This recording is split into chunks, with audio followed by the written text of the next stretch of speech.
Hello all, कसे आहात सगळे? मागच्या व्हिडिओमध्ये विचार मंथनासाठी एक प्रश्न ठेवला होता की जर एखाद्या अँटी सोशल व्यक्तीनं तो अँटी सोशल व्यक्तिमत्व दोषांच्या वरचा भाग पाहिला तर त्या व्यक्तीच्या काय प्रतिक्रिया असू शकतात. आपल्याला वाटतं आरसा बघून कोणीही आपला भांग चेहरा वगैरे ठीकठाक करेल, पण नाही.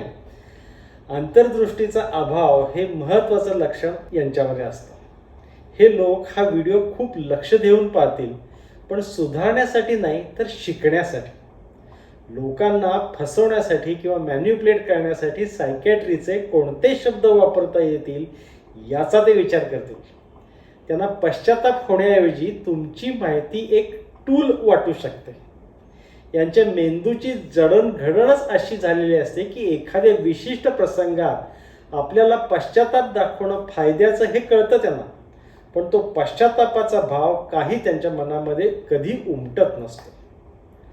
नमस्कार मंडळी, मी डॉक्टर चारुदत्त कुलकर्णी, मानसोपचार तज्ज्ञ, सांगलीहून. अवघड माणसं आणि आपण या मालिकेतला हा चौथा व्हिडिओ म्हणजे कथा तिसरी, वादळी अस्थिरता. आज मी तुम्हाला अशा एका व्यक्तीबद्दल सांगणार आहे की जिला मी गेल्या 40 वर्षांच्यापासून ओळखतो. ती माझी शाळेतली मैत्रीण आहे. तिचं नाव सायली. शाळेत असताना ती दिसायला खूप शांत वाटायची, पण तिच्या आत भावनांचं एक प्रचंड वादळ सतत घोंगावत होतं. याची आम्हाला तेव्हा जाणीव नव्हती. सायलीचं आयुष्य म्हणजे एकामागून एक येणाऱ्या संकटाची आणि टोकाच्या भावनांची मालिकाच होती जणू. आज मानसोपचार तज्ज्ञ म्हणून जेव्हा मी तिच्या आयुष्याकडे मागं वळून बघतो तेव्हा मला त्यात बॉर्डर लाईन पर्सनॅलिटी डिसऑर्डरचं एक विदारक रूप दिसतं. शाळेत असतानाची सायलीची एक आठवण आजही माझ्या मनामध्ये ताजी आहे. तिचे केस नेहमी वेडेवाकडे आणि खूप आखूड कापलेले असायचे. एकदा मी तिला विचारलं की सायली, हे केस असे का कापलेस? तेव्हा ती म्हणाली होती की जेव्हा मला खूप अस्वस्थ वाटतं तेव्हा मी स्वतःचे केस कापते. त्या कापतानाच्या कर आवाजामुळं माझ्या आतली पोकळी थोड्या वेळासाठी का होईना भरून निघते. ती नेहमी पूर्ण बाह्यांचे कपडे का घालायची हे मला खूप नंतर समजलं. त्या कपड्यांच्या खाली तिच्या स्वतःच्या हातावरती ब्लेडनं केलेले असंख्य वार आणि जखमांच्या खुणा लपवलेल्या होत्या. सायलीच्या घरातलं वातावरण पण तसं क्लेशदायक होतं. तिचे वडील सतत जुगारामध्ये डुबलेले असायचे, हरत असायचे. तिच्या आईला आणि तिला ते मारहाण करायचे. लहानपणीच तिच्या आईवडिलांचा घटस्फोट झाला आणि सायली भावनिक दृष्टिकोनातनं पूर्णपणे पोरकी झाली. तिला सतत वाटायचं की ती कुरूप आहे, ती मूर्ख आहे, जरी वास्तवामध्ये तसं काहीच नव्हतं. जशी सायली मोठी झाली तसं तिचं वागणं अधिकच अस्थिर आणि बेभरोशाचं होत गेलं. कधी कधी ती आमच्यावरती विनाकारण डाफरायची. आम्ही थोडं वेगानं चाललो तर तिला वाटायचं की आम्हाला तिच्यासोबत चालायची लाज वाटते. तिला सतत अशी भीती वाटायची की आम्ही तिला सोडून देऊ. तिची पुढं 2 लग्न झाली, पण दोन्ही संसार अत्यंत वादळी ठरले. एका भांडणामध्ये तर रागाच्या भरात तिनं तिच्या पहिल्या पतीवरती चाकूनं वार करायचा प्रयत्न केला होता.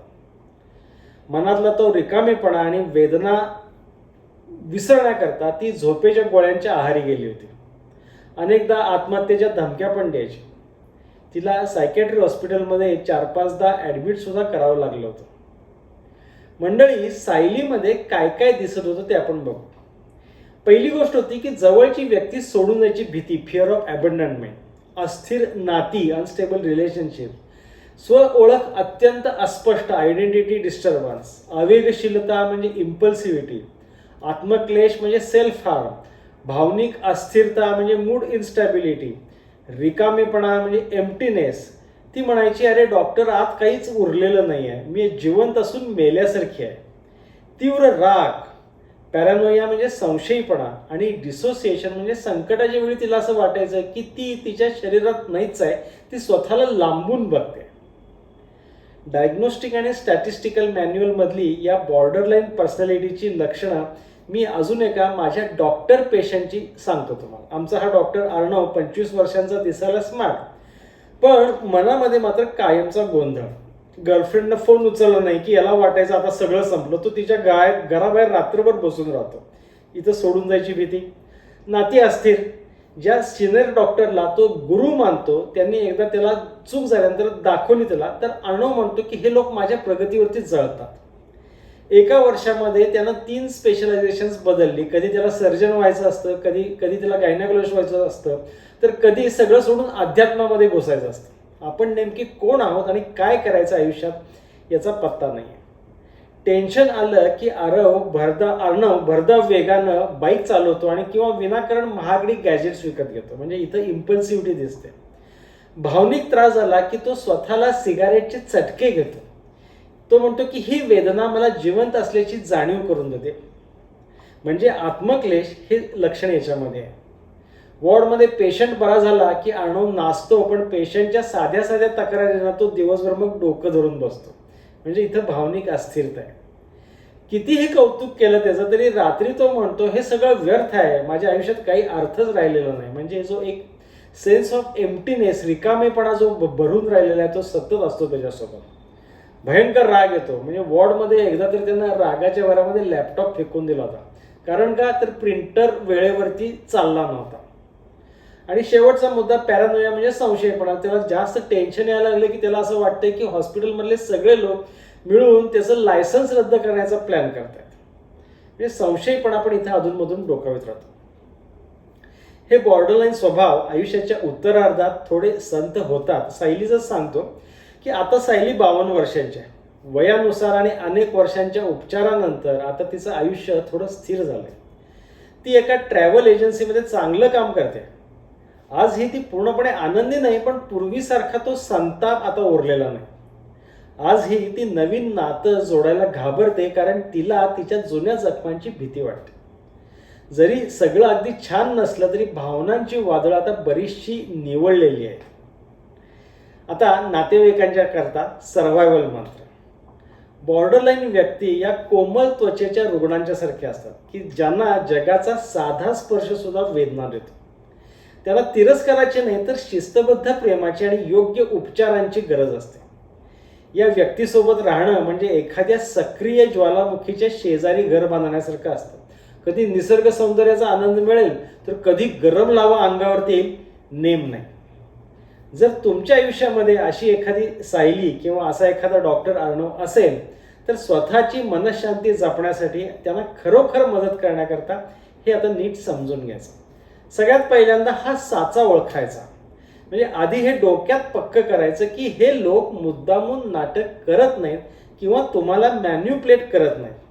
जसा एखाद्याला ताप येतो तसा यांच्या मनाला भावनेचा ताप येतो. तुम्ही त्यांना सोडून जायची भीती आणि तो जीव घेणा संताप ही त्यांच्या प्रचंड मानसिक वेदनेची लक्षणं असतात. त्यामुळं त्यांच्यावरती चिडण्याऐवजी आधी हे व्यक्तिमत्व समजून घ्यायचं. दुसरी गोष्ट, लक्ष्मण रेषा ओढायची. लक्ष्मण रेषा म्हणजे काय, तर काय चालेल आणि काय चालणार नाही हे नीट स्पष्ट त्यांना सांगायचं. म्हणजे प्रेम आणि सवलत यात फरक असतो.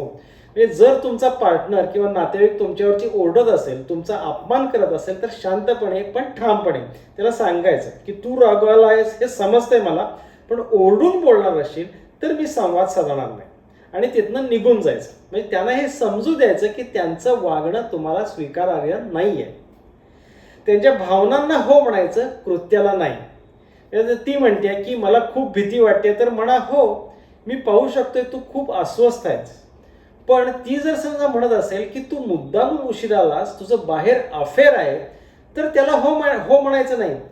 तिची संतापाची भावना आपल्याला कळली, पण चुकीचा तर्क अमान्य. आपण पुढचा महत्वाचा मुद्दा की त्यांचे डॉक्टर बनायचे नाही. तुम्ही त्यांचे जोडीदार किंवा पालक असता, सायकॅट्रिस्ट नाही. त्यांना प्रोफेशनल ट्रीटमेंटसाठी प्रोत्साहन द्या. त्यांना DBT म्हणजे डायलेक्टिकल बिहेवियर थेरपी उपयोगाची ठरते. त्यामध्ये त्यांना त्यांच्या तीव्र भावना, आत्मघाताचे विचार, नात्यातलं फ्रिक्शन कसं हँडल करायचं हे शिकवतात. काही औषधांचा याच्यामध्ये थोडाफार उपयोग होऊ शकतो. ते औषधं वेळेवरती घेतात का याच्यावरती लक्ष ठेवायचं, पण त्यांचं काउन्सिलिंग करायचा प्रयत्न घरात करायचा नाही.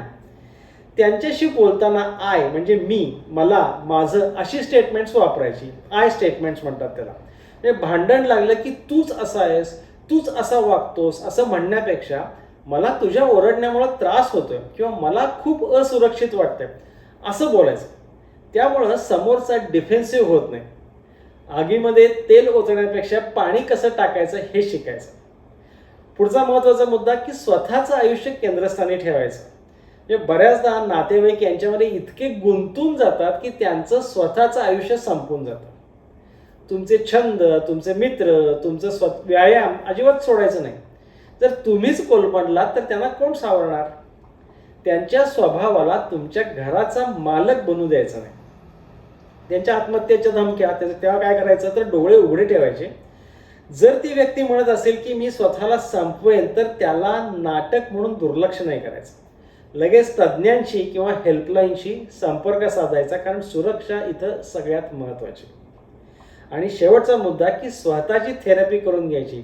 अशा व्यक्तीसोबत राहणं म्हणजे जणू काही युद्ध भूमीवरती असण्यासारखं असतं. स्वतःचं मन शांत ठेवण्याकरता तुम्हालाही समुपदेशनाची गरज पडू शकते. त्यात गैर कायच नाही. थोडक्यात काय तर बॉर्डरलाईन पर्सनॅलिटी डिसऑर्डर असलेल्या व्यक्तीला प्रेमापेक्षा स्थिरतेची जास्त गरज असते. तुम्ही जर स्वतः स्थिर राहिलात तरच तुम्ही त्यांना थोडीफार मदत करू शकाल. आता विचार म्हणतात, हा व्हिडिओ अशा बॉर्डरलाईन स्वभावाच्या व्यक्तीनं पाहिला किंवा कोणी त्यांना मुद्दामून पाठवला तर काय असेल त्यांची रिॲक्शन? तुमचा काय अंदाज? काय देतील ते रिॲक्शन? खाली कॉमेंट्समध्ये नक्की सांगा. पुढच्या व्हिडिओमध्ये मी याचं उत्तर देईनच, शिवाय अजून एका नवीन अवघड माणसाची ओळख पण करून देईन. तर मग पाहत राहा अवघड माणसं आणि आपण. धन्यवाद.